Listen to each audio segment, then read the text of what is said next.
ہم نے اپنا اعمال ایسا دوسروں کے سامنے پیش کیا ہے. ابھی مفتی صاحب نے کہا کہ مسلمان دھوکے باز ہوتا ہے، جھوٹا ہوتا ہے، مکار ہوتا ہے، فریبی ہوتا ہے، اور کہیں حد تک یہ بات صحیح بھی نظر آتی ہے. آپ یہ سوچ کر کے کسی مزدور کو بلاتے ہو چلو ہمارا ایمانی بھائی ہے، 2 دن کام کرتا ہے، پھر آپ کو لوٹنے کے چکر میں وہ آ جاتا ہے. ایسا ہوتا ہے کہ نہیں ہوتا ہے؟ لیکن آپ وہیں غیر مسلم کے کسی شخص کو بلاؤ، وہ آپ کے یہاں اپنے معمول کے مطابق آتا ہے، کام کرتا ہے، چلا جاتا ہے. اے میرے پیارو، ہم کہاں تھے اور کہاں چلے آئے؟ ہم کہاں تھے اور کہاں چلے آئے؟ اے میرے پیارو، ہم مسلمان ہیں، ہمارا تعلق رسول سے ہے. وہ رسول کہ جس نے کبھی کسی کو دھوکہ نہیں دیا، وہ رسول جس نے کبھی جھوٹ نہیں بولا، وہ رسول جس نے کبھی غیبت نہیں کی، وہ رسول کہ جس نے لوگوں کی ہمیشہ بھلائی چاہی، وہ رسول کہ جس کے ہاتھ اٹھے تو کسی بددعا کے لیے نہیں بلکہ دعا کے لیے ہاتھ اٹھے. میرے پیارو، ہمارا حال یہ ہو گیا ہے کہ ہمیں تھوڑی سی کوئی تکلیف دیتا ہے تو ہماری زبان کو اس کے لیے بددعا آ جاتی ہے. نہیں، بلکہ اس کا برعکس ہونا چاہیے. تمہیں کوئی تکلیف دے تو تم ہاتھ اٹھاؤ اور اس کے لیے دعا کرو. انشاءاللہ مجھے امید ہے کہ ہم اور آپ اس چیز کو سمجھیں گے. عزیز دوستو، آئیے تھوڑی دیر کے لیے اپنے قلب کو حاضر کرتے ہیں اور اپنے رب کو یاد کرتے ہیں.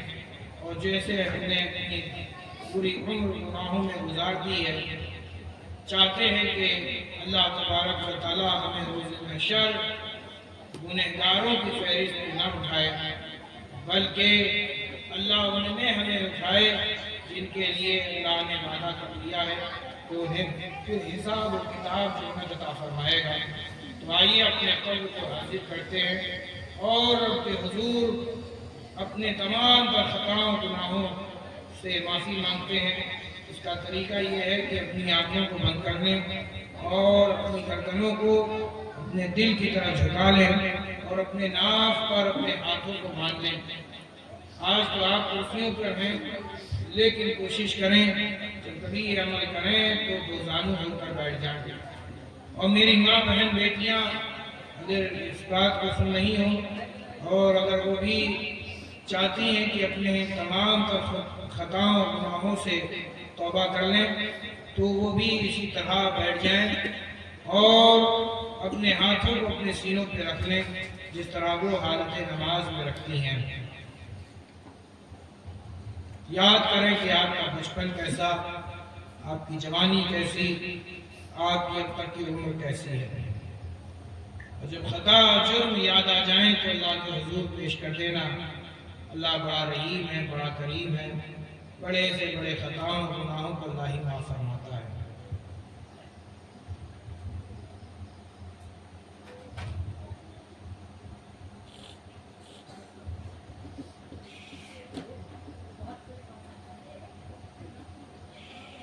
پڑھیے جیسا میں پڑھتا ہوں. بسم اللہ الرحمن الرحیم.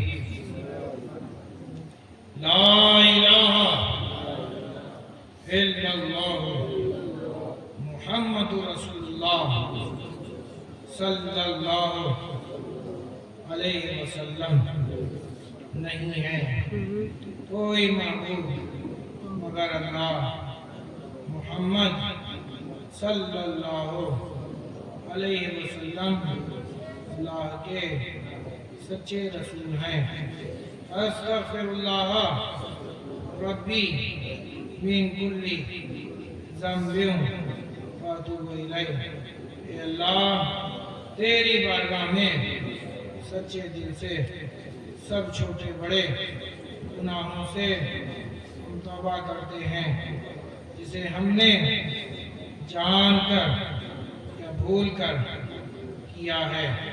اے اللہ، ہم وسیلہ چاہتے ہیں تیرے محبوب سید عالم